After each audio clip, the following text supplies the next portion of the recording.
सा गुण है, कौन सा पॉइंट?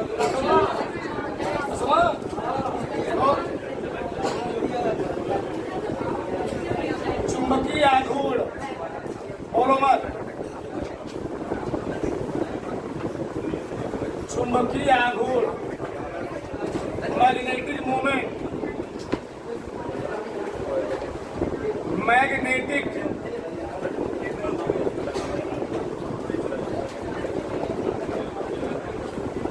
मूवमेंट, मैग्नेटिक मूवमेंट, उसमें लिखो सभी 3D श्रेणी में उपस्थित,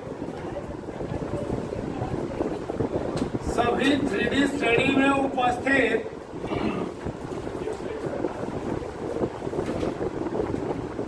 सभी 3D श्रेणी में उपस्थित इलेक्ट्रॉन की उपस्थिति के कारण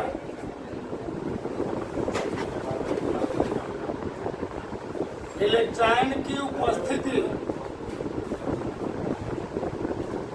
के कारण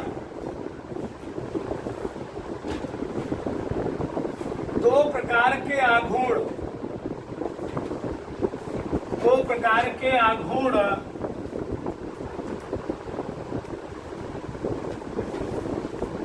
दो प्रकार के आघूर्ण उत्पन्न होते हैं,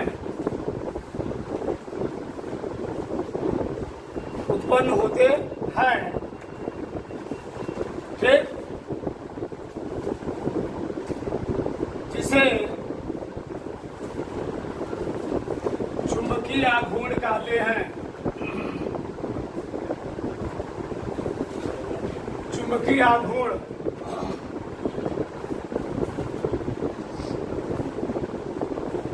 कहते हैं। उसे पहला ही डालो, पहला ऑर्बिटल चुंबकीय आघूर्ण,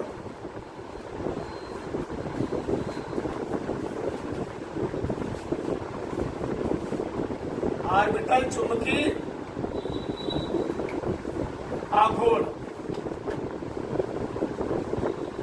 ऑर्बिटल मैग्नेटिक मूवमेंट,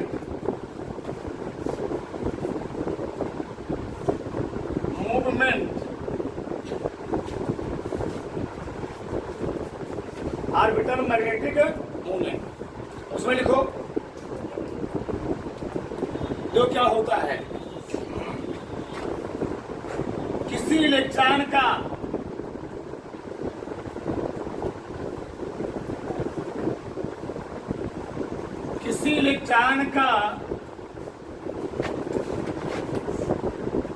नाभिक के चारों ओर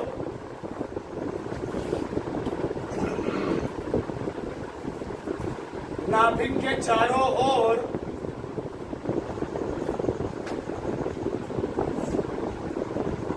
कक्षक में, इसे हम लोग कहते हैं कोष, इसे कहते हैं कक्ष, इसे कहते हैं ऑर्बिट, ऑर्बिट में किसी इलेक्ट्रॉन का नाभिक के चारों ओर कक्षक, कोष, कक्ष, ऑर्बिट में चक्कर लगाने को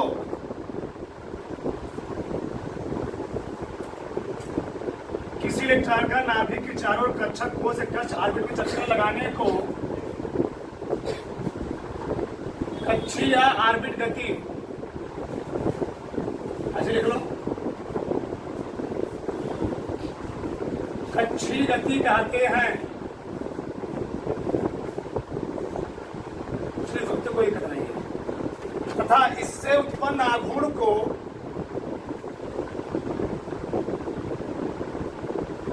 इससे उत्पन्न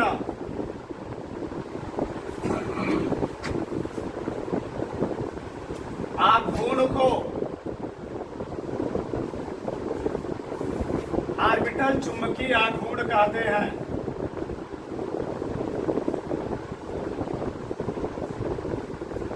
ऑर्बिटल चुंबकीय आघूर्ण ऑर्बिटल चुंबकीय आघूर्ण कहते हैं।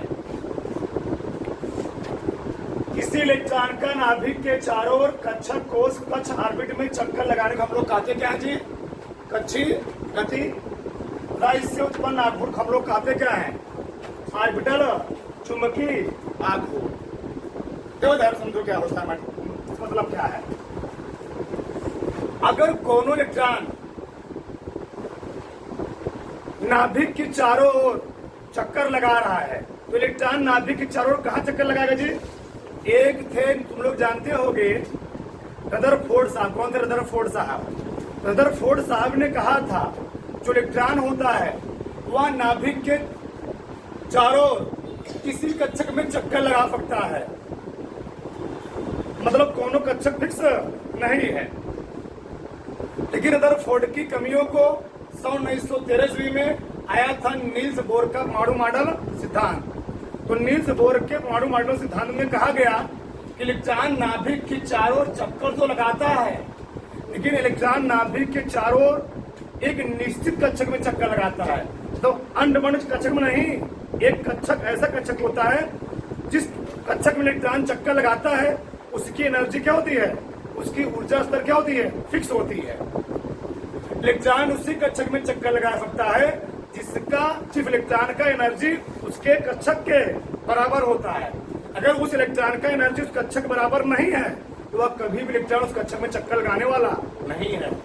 यानी नील्स बोर ने कहा इलेक्ट्रॉन नाभिक के चारों ओर किसी निश्चित कक्षक करता है, चक्कर लगाता है, और जो इलेक्ट्रॉन नाभिक के चारों ओर चक्कर लगाएगा उसके चक्कर लगाने से, उसके घूमने से एक आघूर्ण पैदा होता है। उसी आघूर्ण हम लोग कहते क्या है? ऑर्बिटल चुंबकीय आघूर्ण। इसका फार्मूला लिख लो। इसका फार्मूला होता है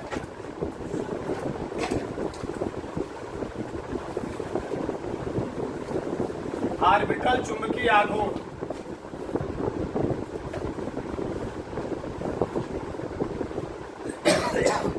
लिखो, बोलो मत बोलो। म्यू बराबर न्यूएल बराबर रूट में यल प्लस 1। यल क्या है? क्वांटम संख्याओं का योग।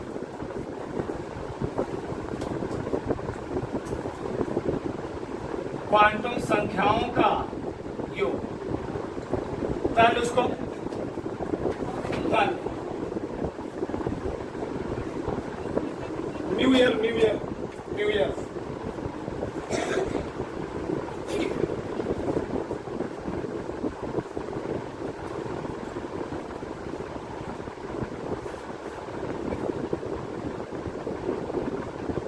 कर लिए?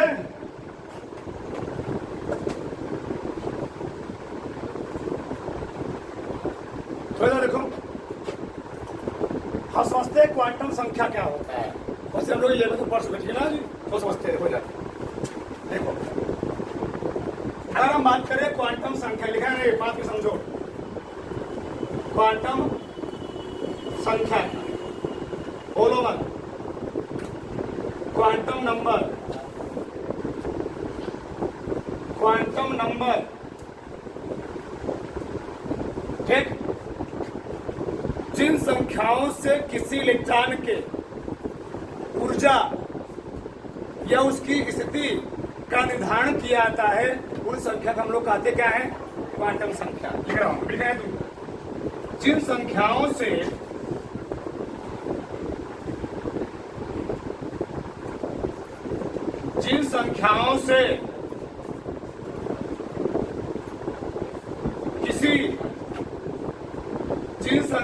से किसी इलेक्ट्रॉन, बोलो मत, किसी इलेक्ट्रॉन के ऊर्जा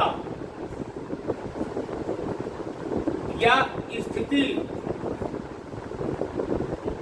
का निर्धारण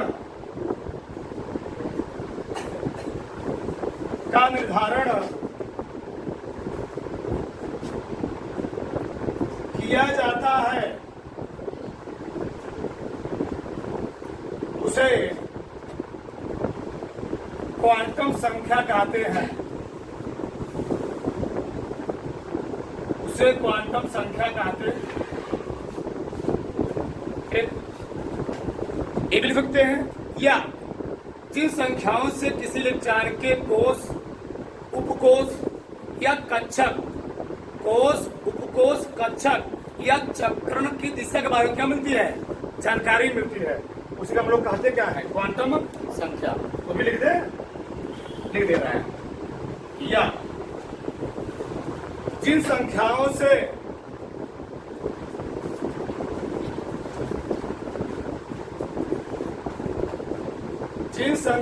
से किसी इलेक्ट्रॉन, जिन संख्याओं से किसी इलेक्ट्रॉन के कोष, उपकोष, कक्षक या चक्रण की दिशा के बारे में जानकारी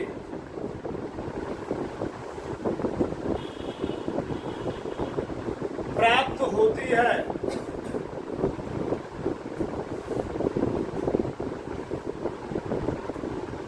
उसे क्वांटम संख्या कहते हैं, उसे क्वांटम संख्या कहते हैं। ठीक, तो मैं इसको डिटेल समझाता हूं, देखो ध्यान से। ऊपर लिखे हो गया ना, चलो आगे देखो। चलो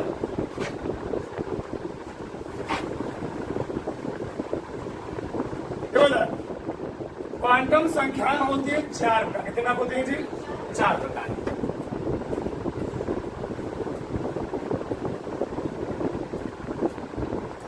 कितने प्रकार की? 4 प्रकार की। पहला मैं लिख रहा हूं यहां पर, पहला होता है मुख्य क्वांटम संख्या, मुख्य क्वांटम संख्या। दूसरा होता है क्या? दिगंशी क्वांटम, दिगंशी क्वांटम संख्या।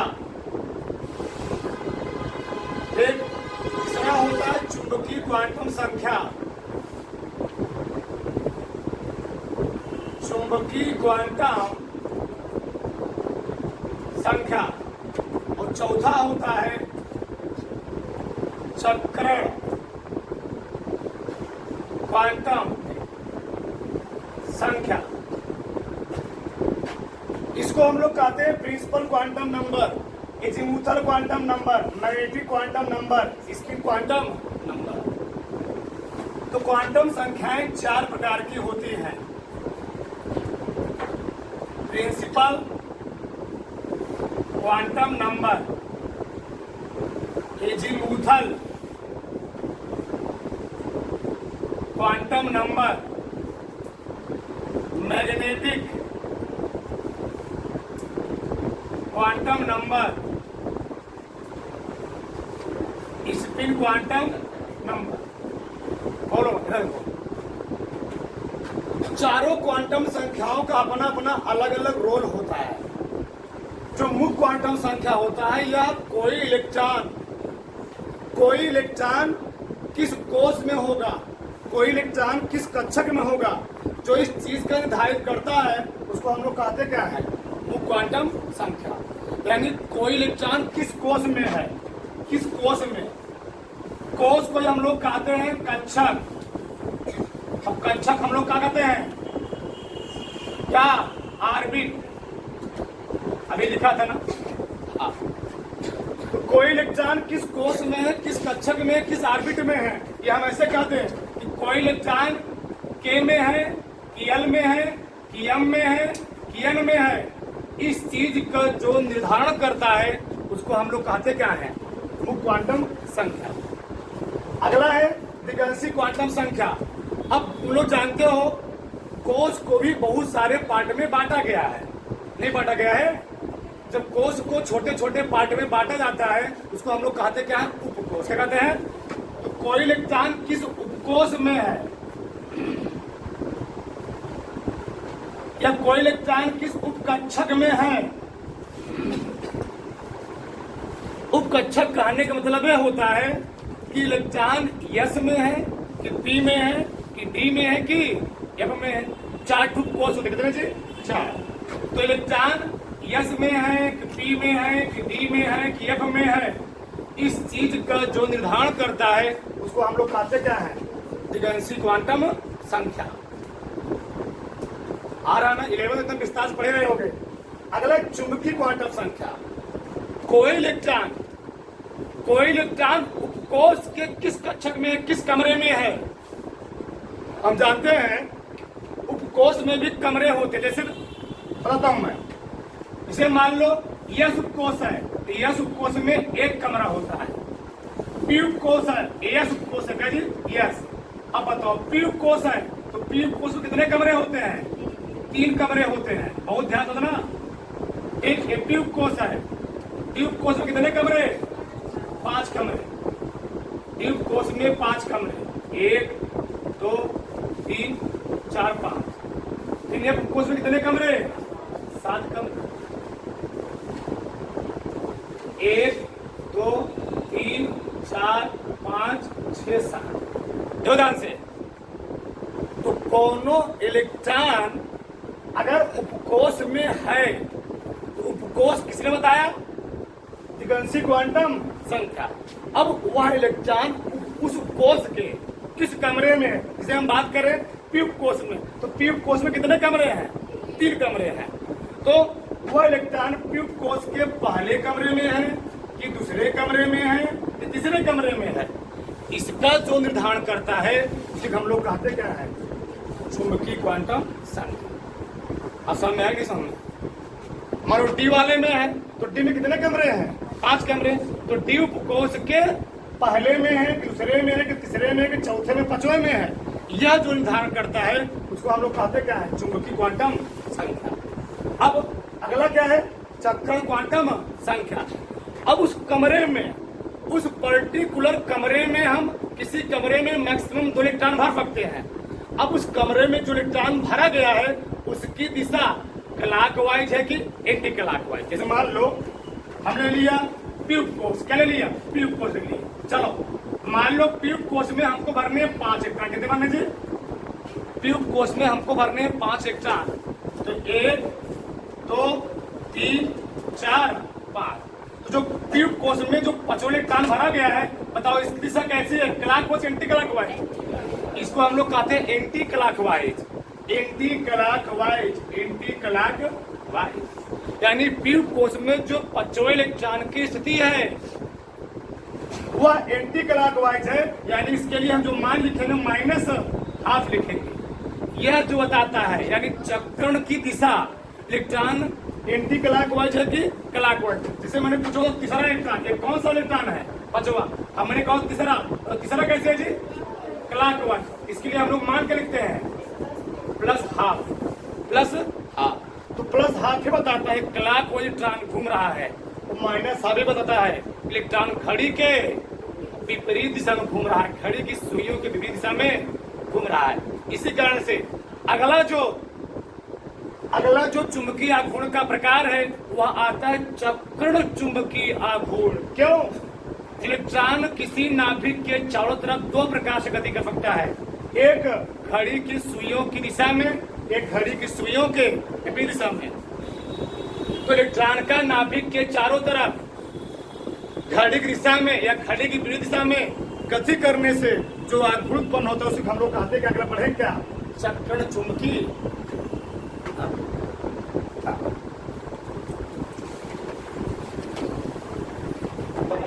दूसरा लिखो जी, दूसरा लिखो, दूसरा वाला चक्रण चुंबकीय आघूर्ण। बोलो मत। चक्रण चुंबकीय आघूर्ण। Spin magnetic movement, spin magnetic movement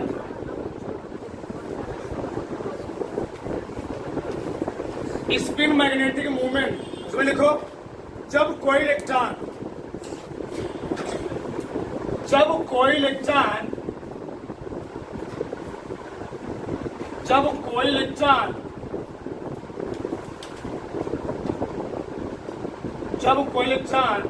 नाभिक के चारों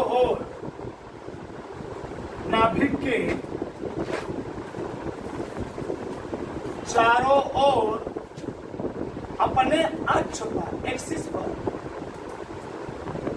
नाभिक के चारों ओर अपने अक्ष पर घड़ी की सुइयों की दिशा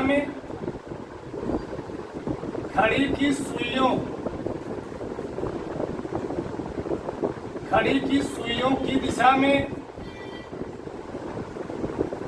या विपरीत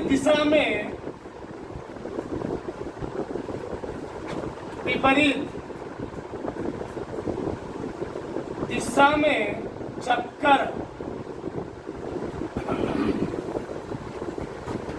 लगाता है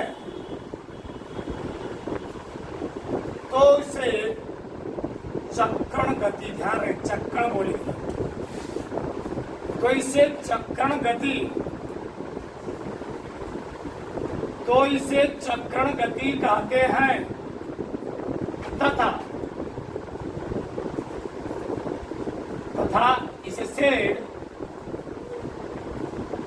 इससे उत्पन्न आघूर्ण को चक्रण चुंबकीय आघूर्ण कहते हैं। आज खत्म हो जाएगा। 11 पॉइंट मैंने बहुत लिखवा दिए, 10 पॉइंट हो गए, एक 10 विशेषताएं हो चुकी इसमें। तो इससे उत्पन्न आघूर्ण को चक्रण चुंबकीय आघूर्ण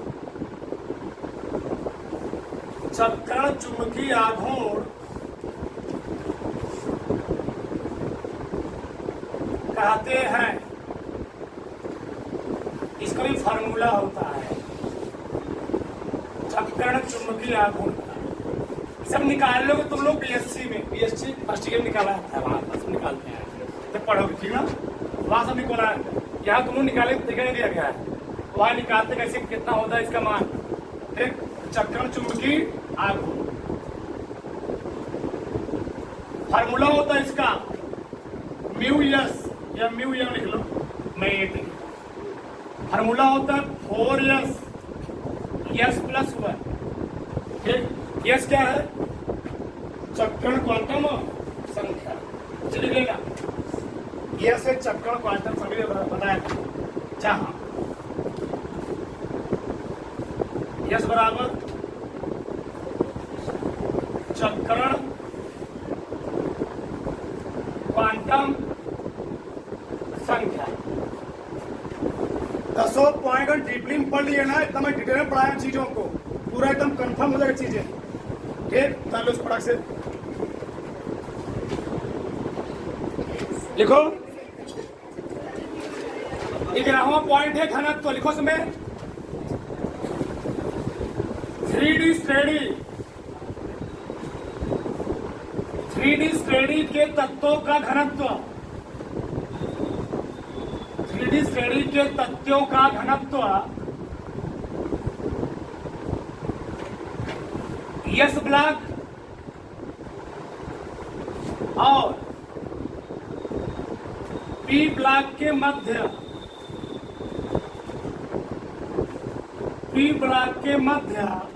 होता है। पी ब्लॉक के मध्य होता है द्रव्यमान में वृद्धि और आयतन में कमी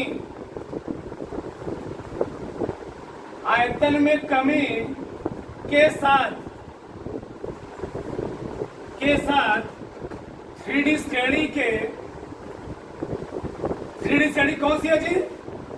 3D श्रेणी कौन सी है? स्कैंडियम, टाइटेनियम, बरेनियम, chromium, manganese, iron, cobalt, nickel, copper, zinc. आयतन में कमी के साथ 3D श्रेणी के तत्वों का घनत्व का घनत्व कम होता जाता है। अपने यहाँ डिक्टेवर को समझा देते, गैप कर दिए हो। ठीक, लिख लो। श्रेणी में घनत्व, श्रेणी में घनत्व पहले धीरे धीरे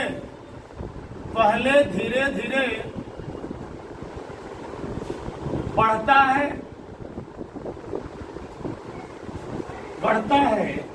बाद में तथा